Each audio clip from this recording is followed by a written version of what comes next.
following is a production of DallasCowboys.com and the Dallas Cowboys Football Club. How about them Cowboys? This is Mick Shots. Streaming live on DallasCowboys.com and the official Dallas Cowboys app. Now, here are Bill Jones, Everson Walls, and Mickey Spagnola. And it's 11:30 on a Tuesday morning, and that can mean only one thing. It is time for Mick Shots on a rainy Tuesday morning here at the Star in Frisco, inside the SWBC Mortgage Studios, inside Ford Center at the Star in Frisco. Bill Jones, Everson Walls, and the star of the show, Mickey Spagnola. The star of the show. Look at Mickey nodding his head. We got that right. Of course. Who just a moment ago informed us he won't be here next Thursday. Mickey, we do the show on Tuesday. We don't care where you are on Thursday. He decided to tell us that. I don't know why. It is a rainy day here, and so it's a disappointing day in that I came down the stairway here in the atrium at the Star in Frisco, looked out across the playing field, and did not see any football players out there. No. They're inside, I guess, today. Strength and conditioning moved inside. That's what they're still doing. And then the coaches now can actually be on the field and do some position drills with the guys this week before they start OTAs next week. So hopefully the rain goes away and we'll get to watch some OTA practices.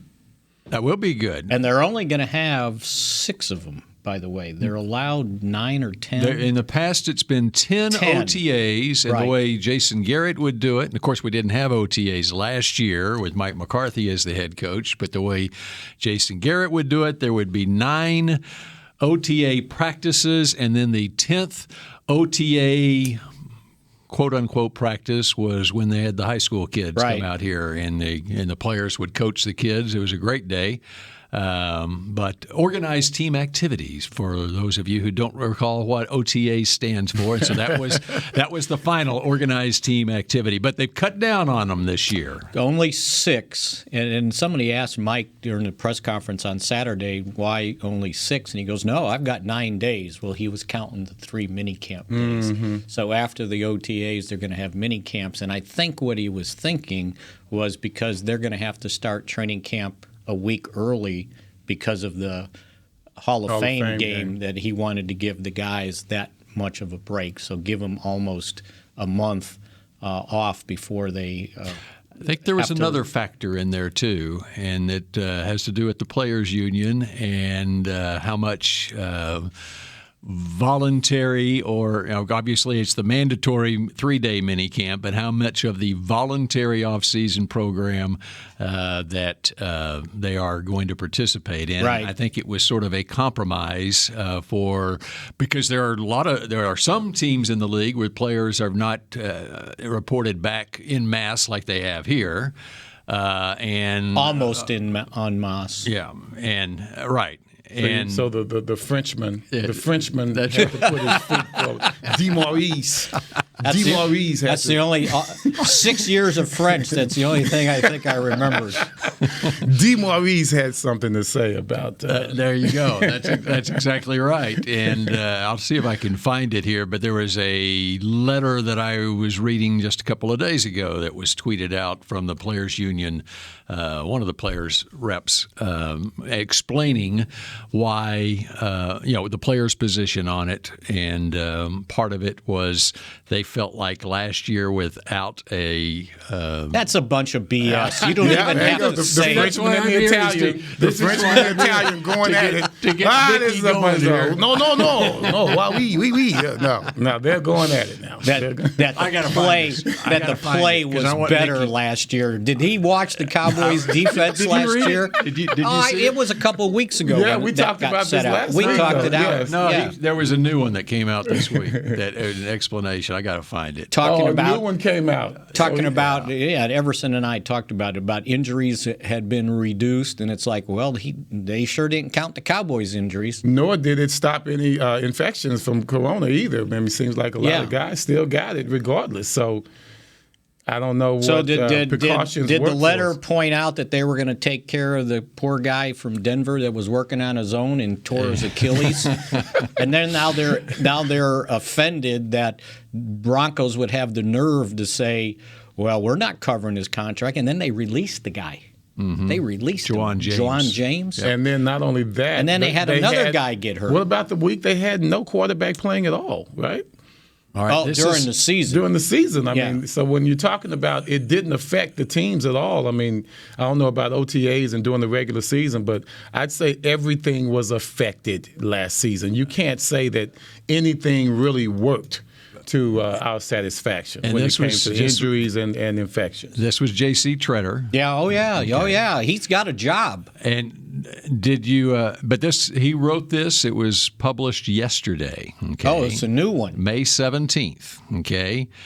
As we begin phase 2 of the offseason today. Okay. And this, of course, is phase 2, what Mickey alluded to off the top, where the coaches can actually work with the players and so forth. It's important to view the program from the player's perspective. The end of the regular season to the beginning of training camp spans 29 weeks.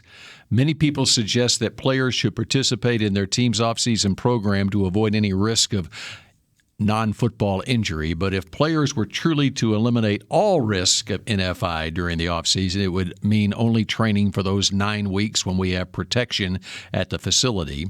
I'm going to move on down here. As it relates to what you were just talking, last year was the first time most players got to experience not attending in-person off-season programming. For many, it was eye-opening. This is going to get Mickey going here. Players felt better physically and mentally, and the injury data supports those anecdotes. Now, as we stare down the start of the 2021 season, players are realizing they do actually have a choice in how they prepare for the season, and that the voluntary off-season program truly is voluntary. One might say more players than ever are making business decisions about this 9-week period in a way that they never have before. Less than half of all NFL players showed up for Phase 1, and players on more than half the teams in the league have negotiated new rules for the remaining voluntary workout periods. When the public starts taking attendance today, meaning yesterday, I hope it's noted that players who are attending will be doing it on their terms. Our player leaders propose changes to their team's programs, such as shortening the number of weeks of the off-season program and decreasing the number of practices, as well as decreasing intensity by converting practice to walkthroughs and removing 11-on-11 periods. These are significant improvements for our membership. Players are now viewing the offseason the way our union intended. Each individual player has the right to decide, is my team's program a valuable enough experience to me that it's worth volunteering my off time to participate? Considering the CBA defined offseason, the majority of players answer that question with a resounding no.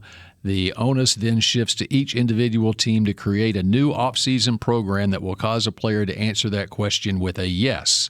The league office has shown zero leadership on the subject, so there is no uniformity across the NFL, putting GMs and coaches in a tough spot. There's one more paragraph here. The NFLPA will continue to support our players in exercising the rights our union has earned for them, even when it's not popular among the public. It is a win in itself that for the first time in a long time, players truly feel like they have a choice as to whether they attend voluntary off-season practices. I do recall us making many jokes back in the day about OTAs, or we call them just minicamps back in the day. Right. It started as quarterback school. Were they mandatory or not? Right. And Tom would always say, well, it's voluntary, but you should show up. So Tom Lambie says that, then you're going to show up. So in this regard, I can see how the Player Association is saying, okay, we finally have a chance to flex our muscle and have some decisions as far as some decision-making power in this situation. I can see them using this as an opportunity for that.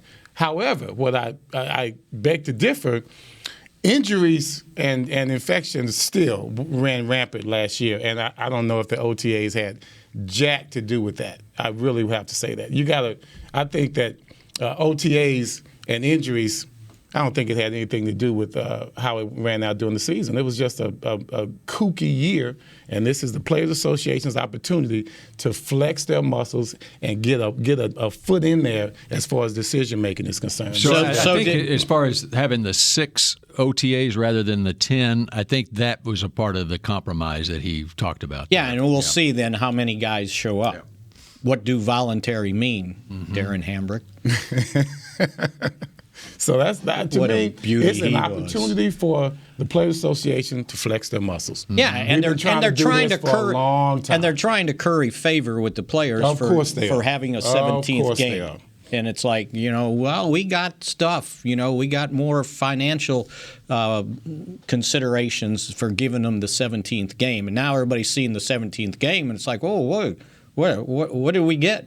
And it's a big pool of money, but it doesn't show up probably in your paycheck. So to me, where do they think these guys should do their strength and conditioning? They just don't need it? We're going to go back to the 70s when guys did nothing in the offseason? Just did it on their own. Yeah. Just came in on their own. So now doing it on your own is better than doing it here?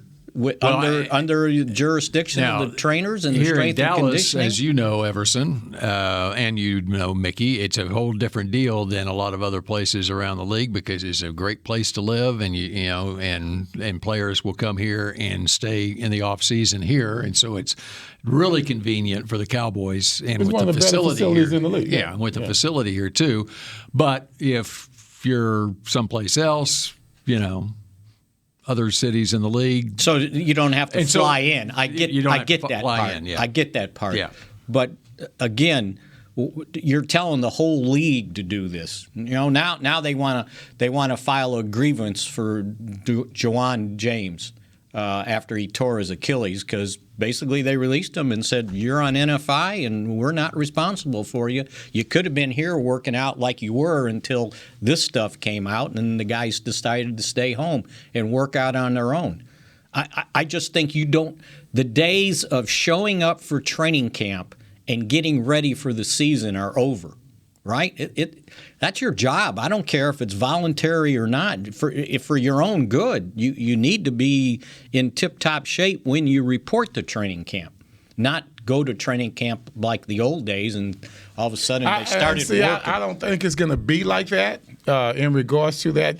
The onus is on the players. If you're going to use this letter as ammunition for whatever your off-season schedule is going to be, then you really have to get your workouts in, and it's up to you. I think I could do it. If I played, I would love to come and work out with my guys, but if I would be serious about my workout, and I'm going to be in shape when I get to training camp. I always was, but I'm a defensive back. Wide receivers, we're all about the same, running backs. But when you start talking about big guys, start talking about linebackers and linemen, that's a whole nother story. I don't know what it's like to go through an off season without being supervised on your workouts, and you're like 280 pounds at 6 feet 4 inches.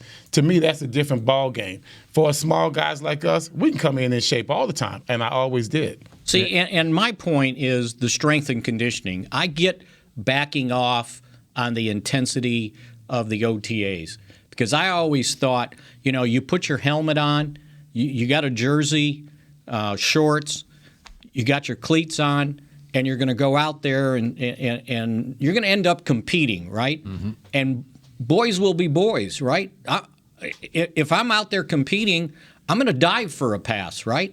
Well, I ain't got a shoulder pad on, and I can hurt my shoulder. Or if I'm a DB and I'm going to try to go up and knock a ball down and I fall, I ain't got a shoulder pad on. I get backing off on that.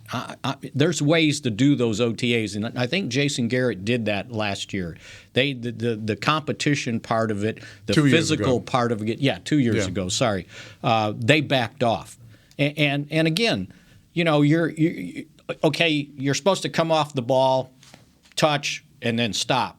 Well, okay, I'm this undrafted free agent. Well, I'm going to probably give it a little bit more because I got to impress somebody, right? I get that part. But you can do the OTAs as almost a walkthrough or a little bit better than a walkthrough without getting physical. But the strength and conditioning thing, I don't understand. Because you're going to go to the health club now? Is that safer? Especially if you haven't been vaccinated. Is it safer? Probably not, because you're coming here and they're still kind of testing guys, right?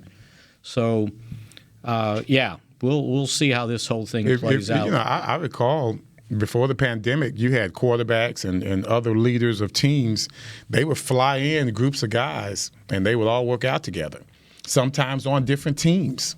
They would all work out together. Like if they went to the same school, went to the same college, like UT guys get their workouts, Cal Berkeley guys, they would all get together in Oakland, get their workouts and things of that nature, which that's very, very beneficial for specialist guys. Once again, we're talking wide receivers, running backs, quarterbacks, DBs. But when you're talking about a center, when you're talking about a middle linebacker, when you're talking about a defensive end, I don't know where they're going to get that kind of work. Well, and Dak has done that, in that month-long period between the end of the mini camp and the start of training camp. Dak has gotten his receivers together. Did it last year, right? Did it last year, but he's done it even previous to last year, in that month before, because you got a month off in between. I've never really totally understood why, you got training camp starting on July 20th. Why are you shutting it down on June 20th and giving them a month off to get out of shape here until it should be the other way around, right?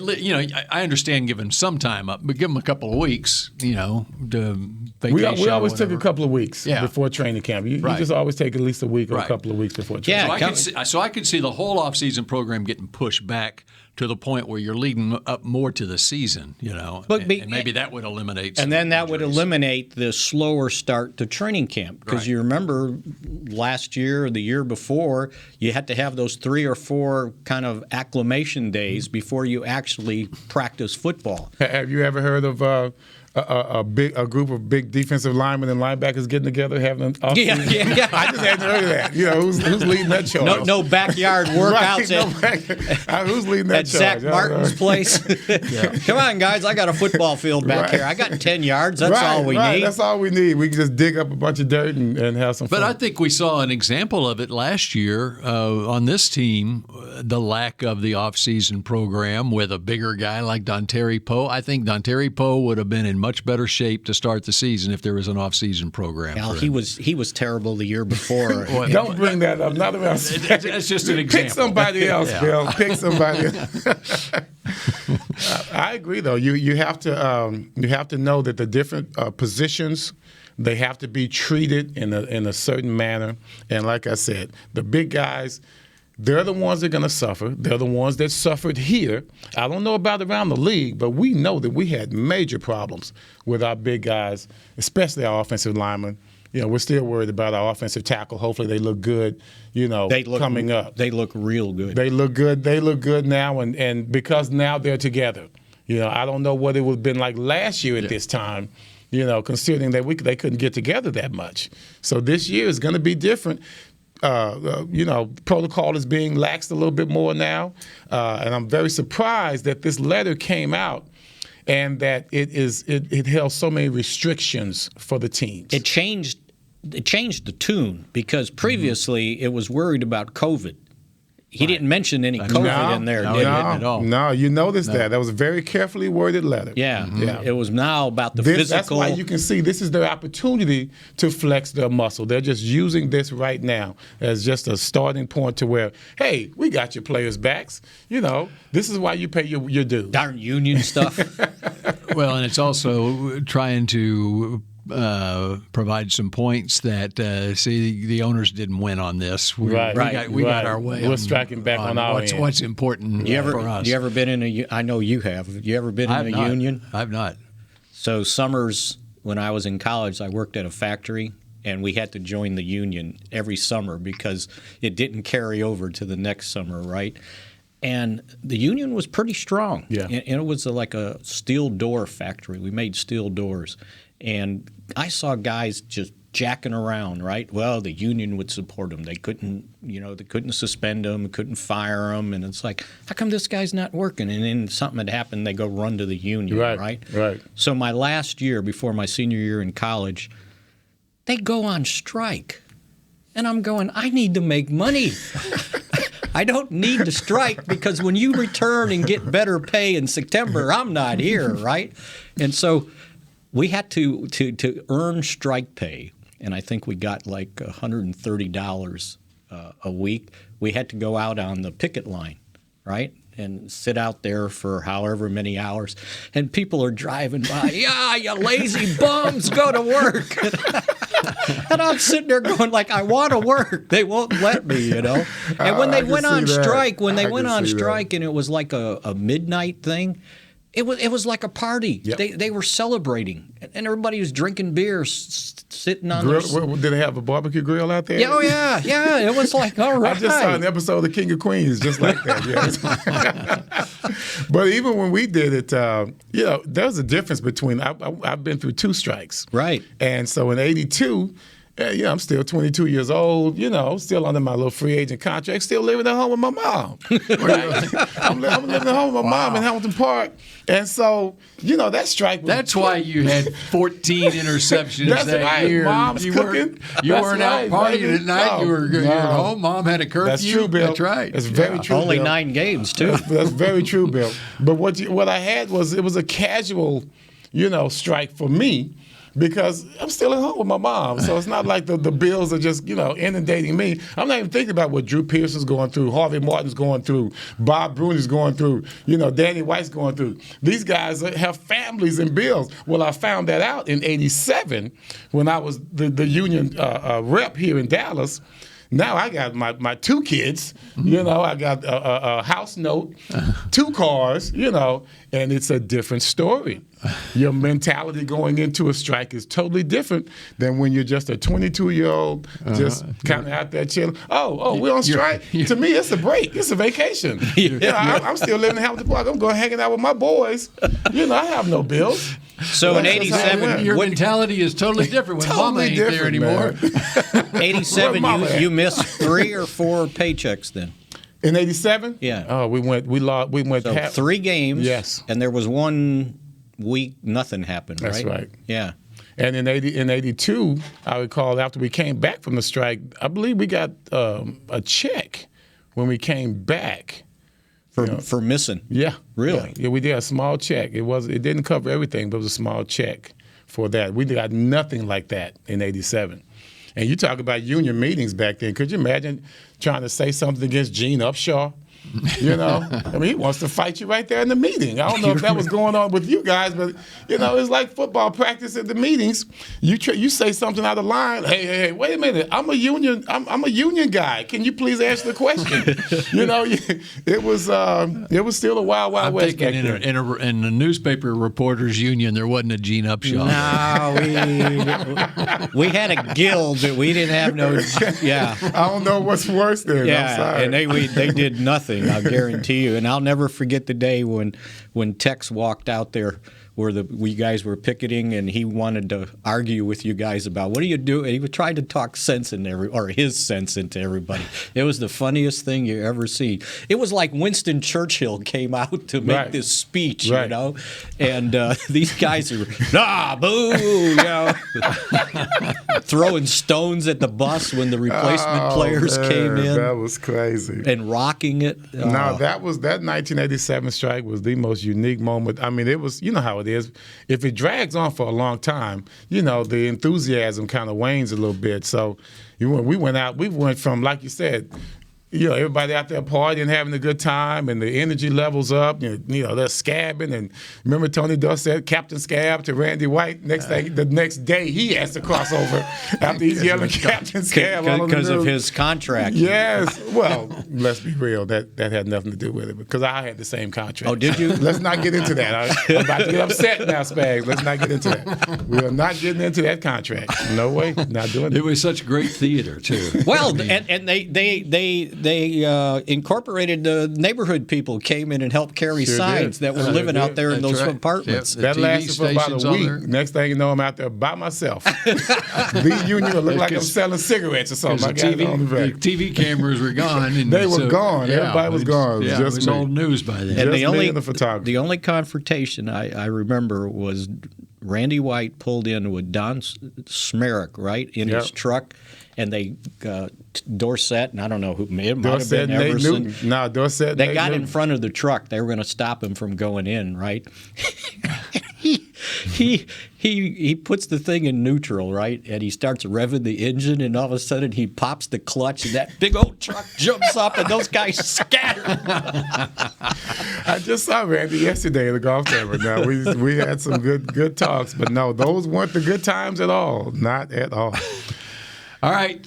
Hey, do we have to take a break? We have to take a break. And what do you think about taking phone calls for the first time in over a year? Nobody wants to talk to us. Like a year and a half. Well, let's do it. Shots. Okay. It'd be the first time ever on Mick Shots because Mick Shots became Mick Shots last year, right? I think we... Or maybe we had... No, we didn't leading up to. We were all virtual last year. Everything. We the couldn't first do it, right? ever phone call on Mick Shots coming up. 888-855-2297 when Mick Shots continues. One of Spag's relatives.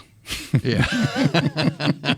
And guess who forgot? Honey, big news. Gary, are you okay? Oh, I'm not Gary anymore. I'm Jackie Flash. What? See, I want the latest smartphone, but the best deals are only for new customers. So, to get a new customer deal, I changed my name to Jackie Flash. Okay, but the best smartphone deals at AT&T are for everyone, new and existing customers. That's huge. Then guess who's getting a deal? Is it Jackie Flash? Jackie Flash. It's not complicated. At AT&T, our best smartphone deals are for everyone. Restrictions apply. Visit att.com for details. The Cowboys way, where 16 Hall of Famers and 5 championships shows us what success looks like. Where turkey is always the second best part of Thanksgiving Day. Where we are all defined by one single thing, the star. Where we as fans know it's our job to keep the tradition going. Bank of America is proud to be the official bank of the Dallas Cowboys and to support the quest of living life the Cowboys way. Copyright 2020, Bank of America Corporation. Grab some OtterBox gear and get ready for hanging with the boys. From rugged venture coolers to tough as nails elevation tumblers, we've got what you need to keep your game day drinks frosty and your football feast ice cold. And with cases, screen protectors, and power accessories, you can defend your phone and stay connected to every play. Gear up at OtterBox.com and amp up the fun of every Cowboys game. That's OtterBox.com. Just like all of you, we at SeatGeek can't wait until we're back in the stands at full strength cheering on the Cowboys and singing along to our favorite songs again. We're using this time to make discovering, buying, and selling tickets to events in Dallas easier. Plus, every ticket purchased on SeatGeek is protected by our buyer guarantee, which means you'll get your money back or better if your event is canceled. Guaranteed. Download the SeatGeek app today, and when the time is right, let's go. SeatGeek. Back to Mick Shots. Don't miss your chance to see the Cowboys at AT&T Stadium this season. A limited number of single-game, standing-room-only tickets are on sale now. Get yours today at dallascowboys.com/tickets. And we now know when those games are going to be played. We do. Starting at home Monday, September 27th against the Philadelphia Eagles. You've got a printed up schedule night. right there. All right. You need one? I can get you I don't have mine with me right now. I don't have it memorized, so okay. I'm looking at it right now. Yeah. Cowboys, Buccaneers. So, okay, quickly, since it's already been hashed and rehashed, what sticks out to you on the schedule? The fact that they've got to do that 3 games in 12 days again around Thanksgiving, and starting with we that. knew that was going to happen. It ain't pretty. It ain't pretty, and then starting with that away game the Sunday before Thanksgiving at Kansas City, they've got to play 4 away games in 5 games. That is it, Spags. I'm looking at it right now. I saw it this morning, and I'm thinking that's going to be a problem. I mean, you got the home game versus the Raiders. Great. That's Thanksgiving Day. But that's it. That's it. You got to play a darn night game in New Orleans. The worst place in the world to play a night game. The worst place in the world to play a game. Let's just say it. Yeah. Doesn't matter who's playing quarterback for the Saints. It does not. Yeah. The Saints. That I told you guys. It the people start to sound like an engine. It's like they just transform into some engine that just can get louder and louder. They could have John Forcade playing for him. It doesn't matter. John Forcade. You remember him? At first I didn't, but now it's coming back to me a little bit. What era was John Forcade? So he was at Ole Miss when I was in Jackson, Mississippi. He was the quarterback in the early 80s. I remember So that. I wonder how many times Everson intercepted him. And then he ended up being on, I don't know if they had practice squads or whatever, and then the 1 year he had to be the quarterback there for the Saints. Yeah. Can honestly say, as this day began, I didn't You didn't think John Forcade's name was going to come up? Well, I got a name that I want to bring up before we get to the mini camps. Did anybody watch the FCS Championship game, Sam Houston State I saw the against last South? play of the game. I saw the game-winning touchdown. All right. There is a wide receiver at Sam Houston State that transferred from Howard University. Number 12. Jequez Ezzard. He was a player of the game. He was the MVP. He was the MVP of the semifinal game. The semifinal game, I think he had 2 receptions for touchdowns, and he had a kickoff return for a touchdown. And in this game, he had 2 catches for touchdown, 10 catches for 108 yards. 2 were for touchdowns in the game. While hobbling, while being injured. He returned a punt for a touchdown that got called back by a BS block in the back. And this guy, he's 5'9", 192, and he runs a 4.43, and they can't cover him. They had to double him, and that's why the guy that caught the touchdown, I think it's Day from Mansfield High School. That's right. That's why, and the quarterback Schmid drilled it between 3 guys, right? But they're worried about this ball going to Ezzard. Even before they got into that, he could have scored. The quarterback, Smith, went to the wrong receiver. Right, because he was wide open in the back of the end zone. On the end cut, I don't know what he was looking at. You know that's the guy you got to look at. Right. But the quarterback anticipated that he would be doubled. And the safety went with the other guy. Where he threw it. And when he was right there. So, no, and also on that last drive to set up the touchdown, he caught the pass on 4th down, coming back, diving on the ground. Bad pass. He's diving here. The ball comes this way. And he almost had another touchdown with a one-handed behind-the-back catch that he didn't hold on to quite long enough, although the head coach argued exhausted. Right? He was exhausted. So I checked him out. He played this year as a grad student assistant. He's got another year of eligibility. A grad transfer. He can have 1 more year of eligibility. All of them can. Yeah. They all can. Okay. Or if he decides not to, then looks like he would go into the supplemental draft. That was my question. Yeah. So he could be in the supplemental draft. Or what he also could do, he could transfer to Alabama and win the Heisman Trophy this year. Right? And get another. Yeah. So I don't know if you can do that second transfer like that. Yes.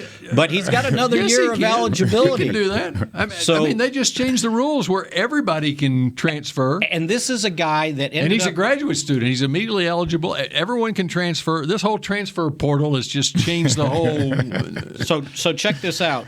In 2017 at Howard, 34 catches, 895. He averaged 26.3 yards a catch. And in 2018, 40 catches for 1,064, averaged 26.6 yards a catch, and 12 touchdowns. 12 touchdowns. So the question is... And nobody recruited him from an SBS school. All right. Nobody.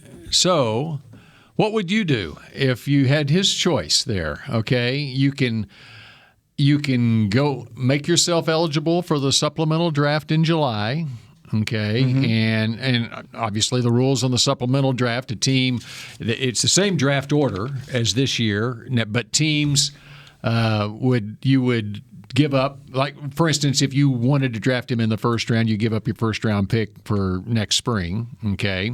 Would Jacksonville do that and add him to the arsenal for Trevor Lawrence with the top pick? I doubt it. I don't know if Jacksonville will do it, but if I'm the player, if you're the player, do you think you would be a first-round pick? And I was the MVP of the game. MVP. You got to strike while the iron is hot. Yes. And you can't wait for another season like this. Lightning in a bottle again to happen. I don't know what's going on with the quarterback. Is he coming back? How many players are coming back? How many are returning? Can they repeat? I'm not going about any of that. You only have I'm 2 looking ACLs. at what I did right now. Well, you need to go down to Sam Houston State and advise this kid. He should come out right now, strike while it's hot. And regardless of what happens, I went undrafted free agent. If I'm balling like this kid, I'm going to come in and make somebody's team. That's just all there is to it. So I'm thinking if supplemental draft, I would give up a third for him. I'd take a chance on a third. Oh, He's definitely worth a third. He's definitely worth a third. What about the teams that have multiple first and second round draft picks? And if you have that, yeah, absolutely. And who did the trade that got all the draft picks? It wasn't Miami, was it? Miami, they traded around, yeah. Yeah. Miami did because that's who San Francisco traded up with, and then they moved back up to 6 with Philadelphia. But they still have probably multiple picks for next year. And then the quarterback trade, with Darnold going to Carolina, right? Yeah. Detroit and the Rams. So if I had an extra one, I'm telling you what, they were comparing him to Steve Smith, Senior. It's kind of like strong legs. He's got great balance. It's kind of like what the Cowboys were looking at when they traded for Amari Cooper.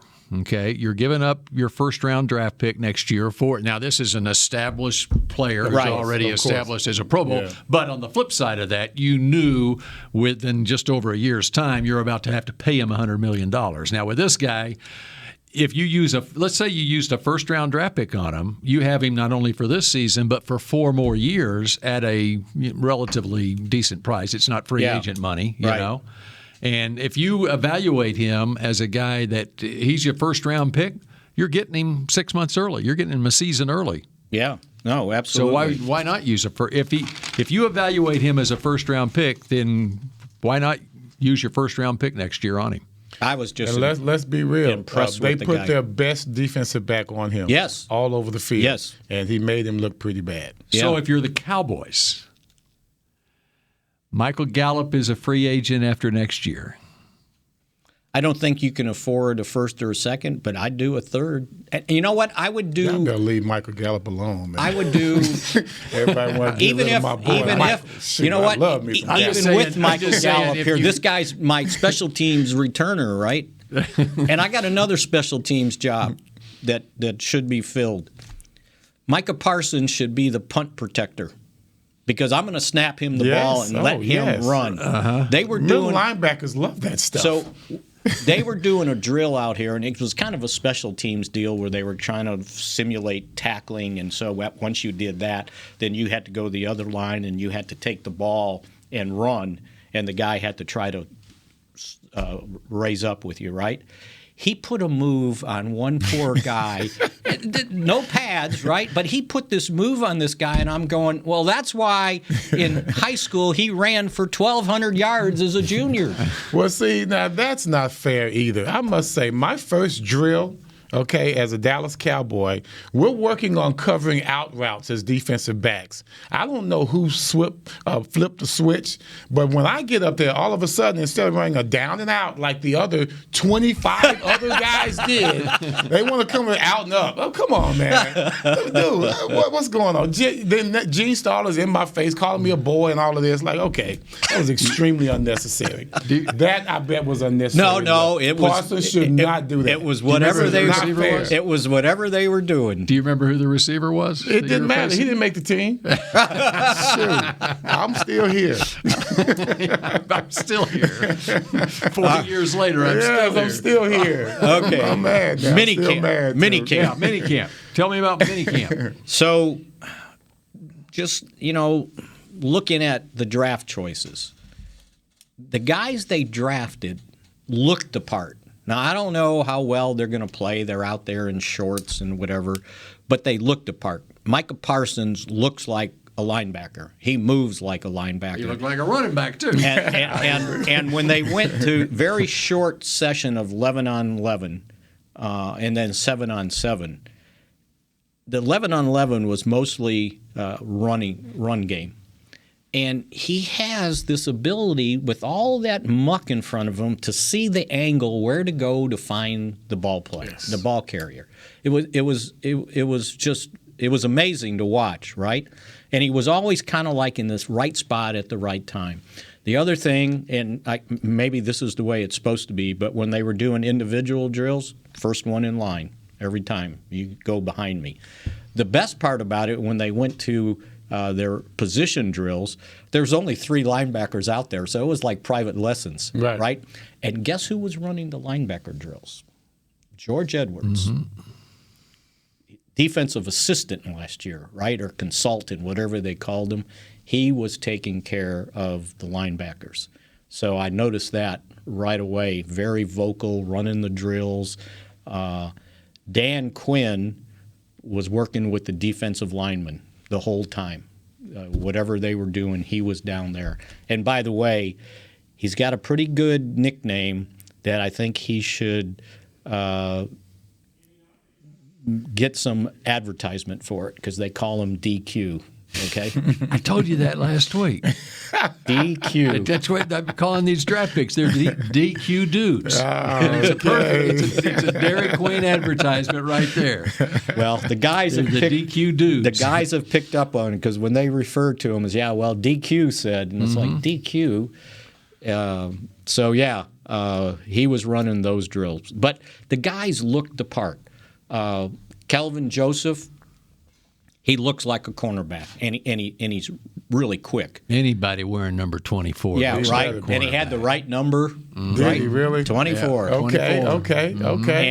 And he just runs a lot faster than I did. And he, he didn't have the big interception or ball knocked not out. 24 then. But he was covering. He was covering guys. They didn't get past him. He's running like what, low 4.3s? Yeah. Come on, man. Some of them at a 4.29. And see, it's not just the speed though; it's the hip movement. Right, and he's very fluid. That's what you want. Jabril Cox, 4th. I don't know how this guy lasted to the 4th round. I mean, he looks like an NFL linebacker. They had him on the weak side, Micah Parsons as the middle, and when they went 7-on-7. There was a deep pass. The ball got tipped, and Cox caught it. He picked it, and they were 30 yards downfield. So he dropped that far with those receivers. And think about where they played.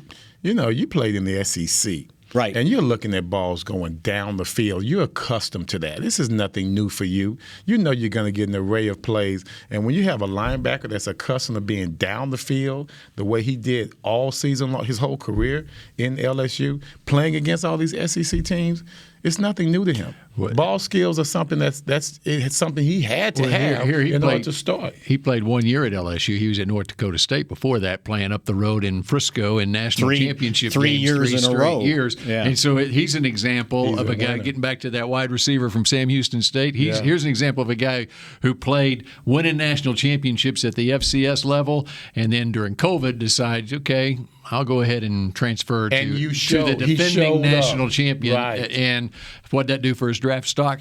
Nothing. He got drafted in the 4th round instead. Well, he looks the part, and the other guy that looks the part is Quentin Bohanna. I was looking for some dump truck to come in there, right? Voluntary? No. Oh. Well, yeah. There you go. And that's sad because Voluntary was so good coming out of college. Please. So he's 6'4", 330 or 327, whatever. He probably ate breakfast and he's 330. and it's a good 330, and he can move. And we need this guy to be good because he's a great interview, right? That's what I'm always looking for. I want to know who the interviews are. Somebody asked him about clogging up the middle and whatever. He goes, "Oh man," he goes, "Linebackers love me," and he was just everything that he had to say. It was somewhat funny.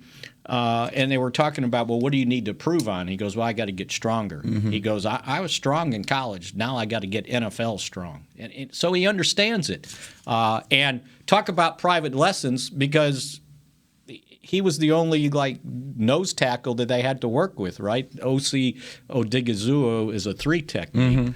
But yeah, this Bohannon guy and he kind of dinged his shoulder, and he came out, and they didn't have another defensive tackle to go in there, so DQ turns his hat around and goes and plays nose tackle, Lord. right?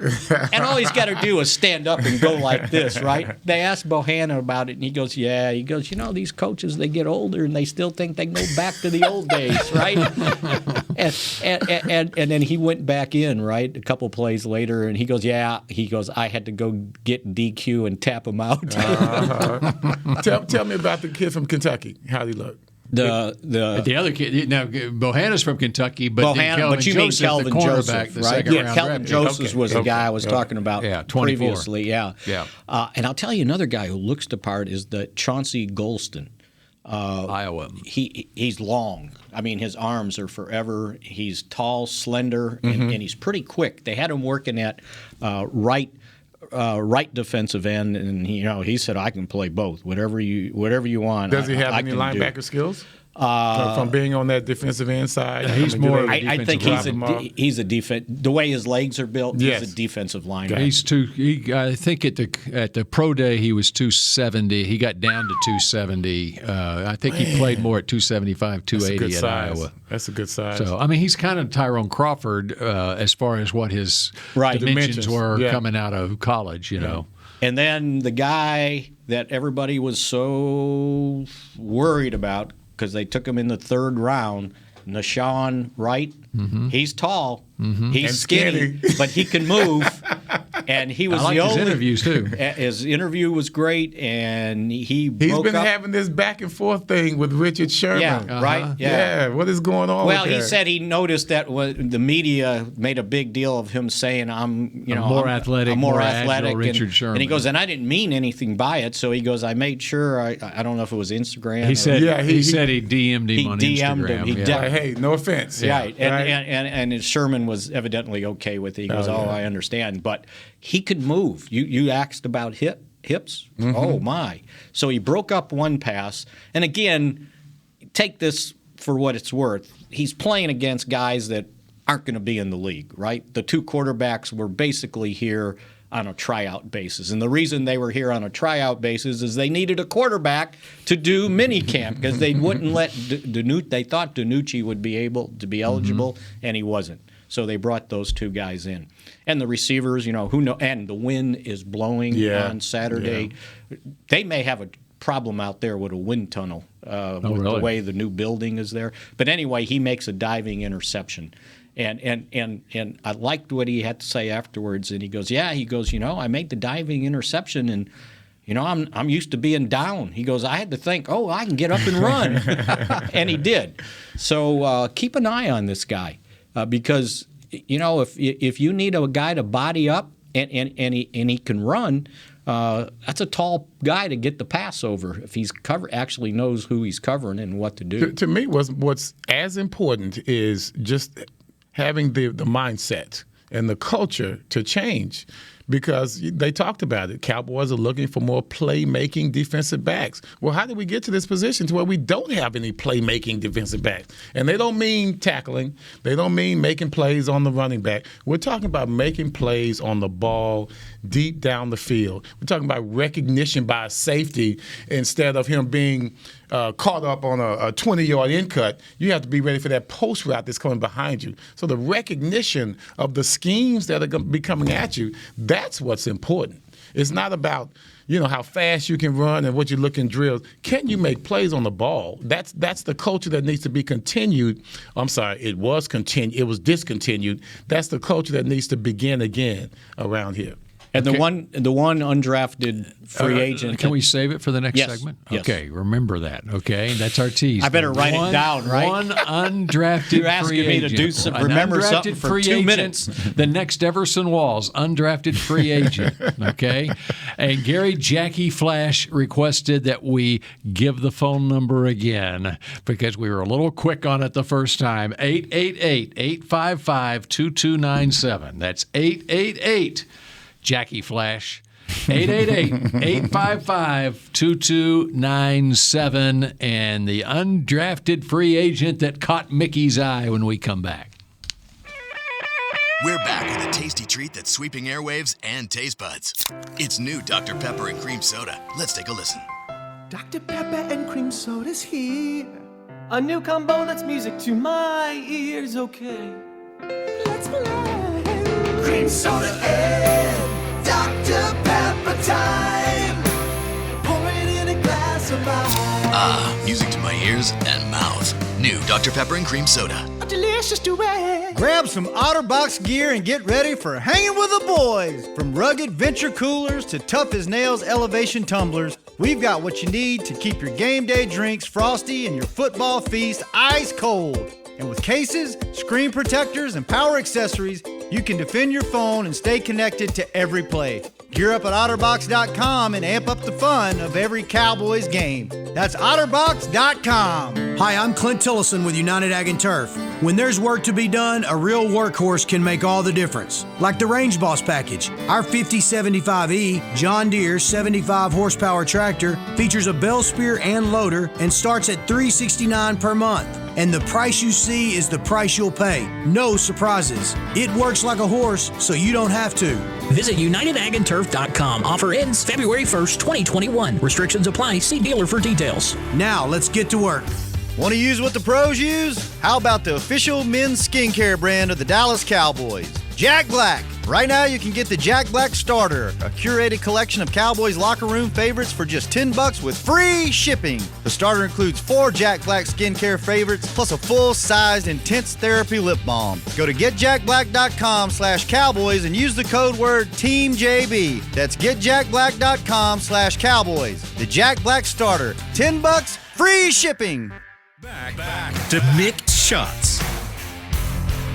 Get the ultimate fan experience for the ultimate Cowboys fan. Join Dallas Cowboys United, presented by Globe Life, starting at just $20.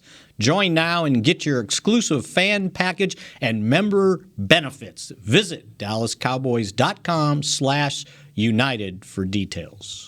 All right, before we forget, we need the undrafted rookie that caught Mickey's eye at rookie minicamp over the weekend. And it just happened to be a defensive back. It was a safety from Purdue, Tyler Coyle, 6', 209.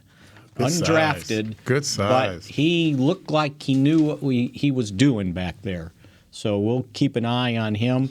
Also, one of the guys I didn't mention, Mukwamu, is that how I say it? Mukwamu. Israel Mukwamu. You can call him Izzy. 6'4", 212, and they moved him to safety. And he looked like a safety. I mean, he was fluid, and his physical presence was pretty impressive. So keep an eye on those two safeties.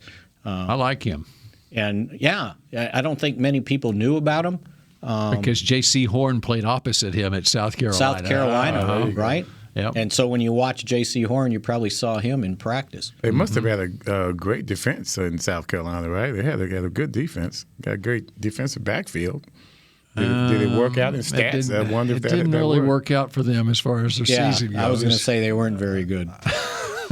Now, the running back that we were talking about for South Dakota State, his name is Davis. Isaiah Davis. And he is a freshman from Joplin, Missouri. 178 yards on 14 carries, and that 85-yard go-ahead touchdown. I had a feeling it wouldn't be enough. I just knew it wouldn't be enough. And the way the game was going, and the announcers, they backed him up. They got a long way to go. It's like, no, it only takes one play. That's right. No, the 85-yarder was amazing. This is a kid here. He's a true freshman, if I'm not mistaken. Mm-hmm. Now, that was a very good runner and a very good ball game. Don't sleep on I still say 1AA. Class. I know, Don't sleep on the 1AA class, guys. You got a lot of heart coming from those. I finally remembered the acronym, so I can say FCS now. Because I never knew, is it FBS? Mm-hmm. What it's so FCS. I got it. No, they did a good job. I'm moving on from 1AA. And I tell you guys, I have to go back to this schedule. and we start talking about how it was around Thanksgiving, coming out of Thanksgiving and that stretch of the 3 games, 12 days. So you're still looking at 3 NFC East games in a row. 2 against Washington and 1 against the Giants in New York. So 2 out of those 3 games are on the road. That part right there just makes me extremely nervous. Well, 4 of the last 5 are against the East. Yeah, there goes the Eagles. Yes, there go the Eagles as the last game. All right, let's get more in the draft here in just a second. But we've got Philip from France. All right, Philippe. Philippe. Hi, Mickey. France, Texas. Hi, how you doing? We're good. Okay, I'd like to say one thing to Mr. Walters. I wish to see you soon in Canton. I'm not old enough to watch you play, but I do some research and I love it. I have just very quick questions. After this rookie minicamp, how many of our rookies or drafted rookies will make the team for next season? Thanks for taking my call. Take care and be safe. Bye-bye. All right, thank you. And what does Philippe get for being the first ever caller on Mick Shots? Do we have any awards that we can send them? We weren't prepared to even get calls. We didn't know we had listeners. Email us a picture. Much less in France. Yes, right. Let's come up with something. So how many of these draft picks make the final roster? Well, I was thinking if out of 11, if you can get 7 to make the team, that's pretty good. And then you get some practice squatters too. Yeah, and a couple of practice squatters. I would think, unless they get released and somebody picks them up, I think we're talking draft choices only. Yeah, I think all 11 of those guys. Because you got Tyler Coyle making it too as the undrafted safety. Yeah, that's right. He's going to knock off one of those veterans on a 1-year deal. We'll see how well he does when that's the big the boys part. show We're talking up. draft picks, but also, like you said, undrafted free agents. One of them might just slip in there. Yeah. So. Yeah, I could see. We got 2 undrafted free agents going to the Hall of Fame. So come on. Yeah. We got to give them some love. That's right. And speaking of that, the Cowboys opened the preseason against the Pittsburgh Steelers in the Hall of Fame game on August 5th. Man, you talk about Hall of Famers. Oh, my God. Cowboys and Steelers? Yeah. Man. Yep. And your buddy Jimmy Johnson's going in, too. JJ? Yeah. JJ's going in. We talk, man. Me and Jimmy cool. We buried the hatchet. Yeah, we talk. You got a hold of him. I got a hold of him. Oh, did you really? Did. Yes. All right, yeah, good. That was interesting. Good. We'll talk about that one actually, day. we saved that for next week. Exactly. Yeah. Next Tuesday when I'm here. Yeah, that's right. Not the following Tuesday when I'm not. No, the Thursday. Yeah, Thursday, right? But the other thing on those drafted players, and one of the reasons that Stephen Jones cited that they wanted to go ahead and use those draft picks is because of where they are with the salary cap. And so these drafted players have a better chance. There's more of them that have a better chance of making the team this year than in past years because of where they are in the salary cap. They're squeezed. Yeah, and they would have to knock off somebody that's, their base salary. I mean, you could say $500,000 if a rookie, a 6th round draft, Bohanna makes the roster, and you release a guy that's making a veteran minimum of $1.1 million. Well, and if you look at it though, the 2 guys they signed in free agency, right? Carlos Watkins and Brett Urban. Watkins is in his 5th year, and Urban is 8 years. But after that,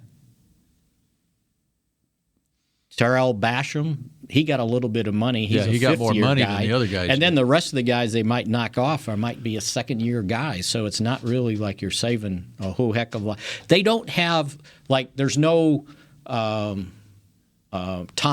the linebacker, the veteran last year. Joe. Joe's not here anymore. Right, so they $2.5 million. They already got rid of Antoine Woods. And Woods is gone. Yeah, so, and there's a reason that Woods was let go because they took care of their business in the draft, these defensive linemen. Right. And UCLA. so that move was made then. And then guys like Noah Brown and Wilson, Cedric Wilson, who would make the same amount as Woods was. If you're the fourth and fifth wide receiver, you better be careful because you never know if Fehoko can play or if he's worth keeping, or if you have a rookie free agent that can come in and take your spot and you save $1 million. Because when I looked at the salary cap, every million's going to count. You know, it's not like you say, "Oh, it's only $1 million." See, that's where the Cowboys are out on the Sam Houston State wide receiver using next year's first-round pick because you have to pay him money this year. They don't have the money to spend a first-round pick in the third round, draft. fourth round. You would be able to, but again, those are blind drafts. Like you write down, "I want so and so," and you would be third or fourth. And then however the order is, it's like bidding on a house, right? Mm-hmm. That's right. All right, one more thing on the schedule.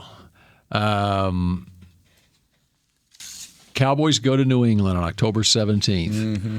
Who will the starting quarterback be for the Patriots in that game? The Patriots now have... What's the date again? That's October 17th, so it is the sixth game of the season. Mm-hmm. Sixth game of the season. Sixth game. The Patriots yesterday signed Brian Hoyer. Mm-hmm. So now they've got Cam Newton, their first-round pick Mac Jones, Jarrett Stidham, and Brian Hoyer, their four quarterbacks in camp. So who's going to be playing quarterback for the Patriots when the Cowboys go in there on Sunday, October 17th? I still see Cam Newton. Mac Jones. Why are they signing Brian Hoyer? Maybe so the Cowboys don't get him. Oh, so Mickey says the Cowboys are still in the market for a backup quarterback. I think they are. I think they should be. I think they're waiting for somebody like that to get released. You don't jump the gun here. But you want them now.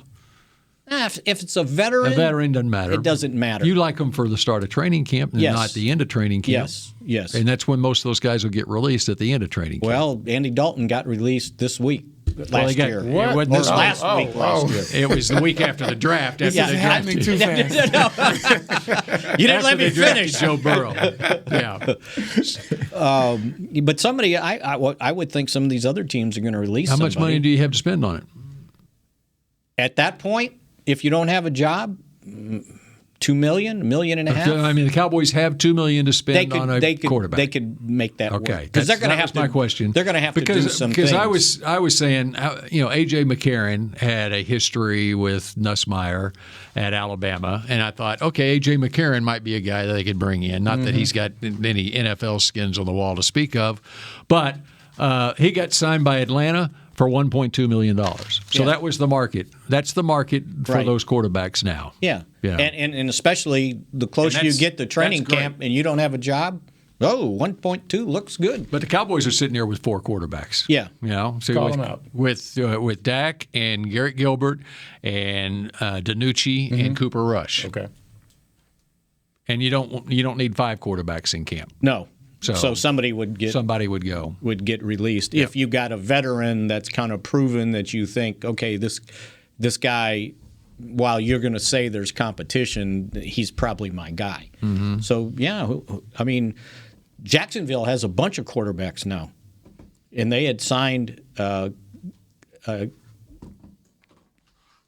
Gabbert, who was their backup last Tampa Bay. Tampa Bay, I'm sorry. You meant Tampa Bay, not Jacksonville. Yeah. Tampa Bay's got a bunch. And they had signed another guy the week before, Ryan, I think. They have Ryan Griffin, I think. Yeah, that's it. Yeah. So, they may release one of those guys, and you never know. And there was another veteran that just got signed.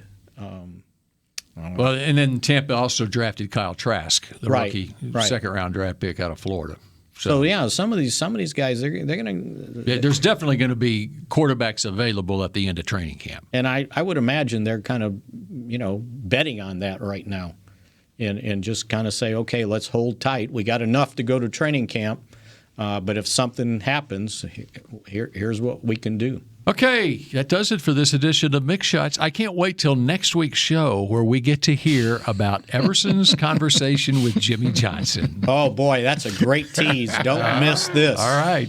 Maybe we get Jimmy to join us and they can reenact. Please do. We'll see. We'll see what kind of pull Everson has. There right? you go. Yeah, Hey, Everson, first of all, invite him. you guys want it. I did it. So it's up to you to make the moves. I'm here. You get Jimmy. I'll still be here. So y'all make the moves. Don't put anything on me. Hey, all right? we'll tell him we'll put him in the Mix Shots Ring of Honor. That's right. There you know. He and Philippe. That's right. And Philippe goes into the ring of and Mix we need Shots to talk Ring to of him Honor. about the Hall of Fame. That's right. Yeah. Okay. Oh, no, that would be very cool. It would be. Yeah. Yeah. Talking about the Hall of Fame. Yeah. Maybe someone who's recently talked to him could ask him into. Okay, we continue with more Mix Shots next Tuesday at 11:30, where we will take more of your mini phone calls. I'm not coming up next week. I'm not showing up. Yeah, I forgot. Go Cowboys. We missed Maybe it. Chris waited for you. This has been a production of DallasCowboys.com and the Dallas Cowboys Football Club. How about this, Cowboys? Yeah!